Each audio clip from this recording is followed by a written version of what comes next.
Bukankah sering kita temukan, ada aja orang-orang yang gak tahu berterima kasih malah bermental aji mumpung.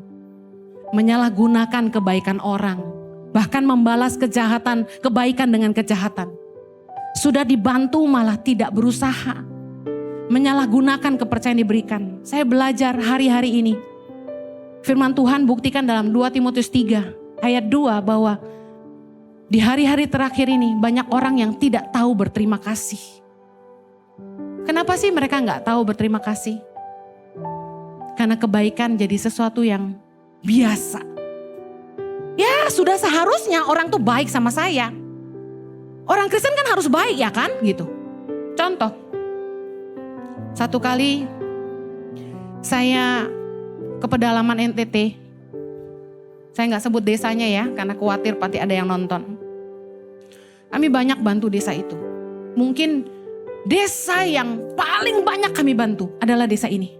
Dari tahun 2008, bulan April saya masuk desa itu. Sebenarnya Februari, tapi kami mulai programnya Maret, April 2008. Rumah paling banyak dibangun di situ. Kami bantu bangunkan rumah masyarakat yang gak punya rumah. Kalau kami bangun ratusan, di desa itu puluhan. Kami bangunkan kamar mandi. Kami galikan sumur, kami kasih bantu bibit, kami beri modal, bantu bangunkan gerejanya.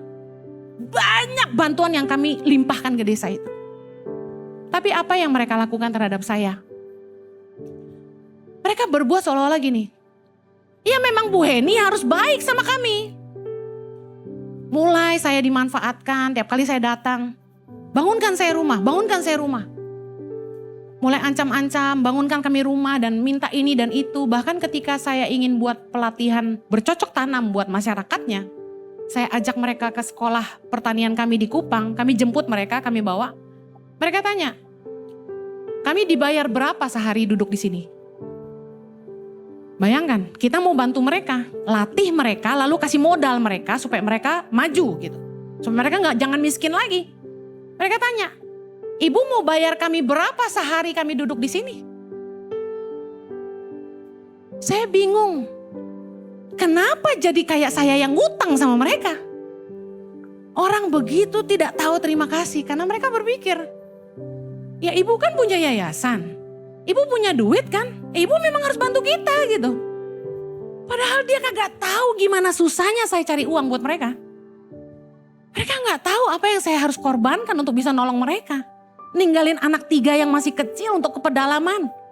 Dengan perjalanan yang sangat jauh dan melelahkan. Tapi mereka tidak tahu berterima kasih. Saya sedih sekali. Bangunan sekolah yang saya bangunkan buat anak-anak di desa itu.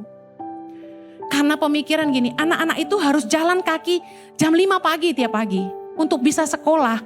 Karena jauh sekali, 1,5 jam untuk sampai di sekolah. Jalan kaki. Jadi kami bilang ini sekolah untuk mereka supaya mereka gak usah jalan kaki jauh. SMP, saya bangunkan SMP karena SD udah ada. Terakhir, bangunan itu diperebutkan untuk mereka pakai buat tinggal. Semua yang saya bantu dengan rumah bersama dengan suami, mereka berbalik jahat sama kami. Kami dikerjain habis-habisan di desa itu. Sampai saya sedih banget ngelihat mereka begitu. Cuma saya kembalikan sama Tuhan. Saya jadi ngerti hatinya Tuhan. Impact Community Indonesia mengadakan 4 kali ibadah onsite setiap hari Minggu. Pukul 9 waktu Indonesia Barat, pukul 11 waktu Indonesia Barat, pukul 13 waktu Indonesia Barat, dan pukul 15 waktu Indonesia Barat. Di MOI, Mall of Indonesia Kelapa Gading lantai P3. Pastikan kehadiran Anda.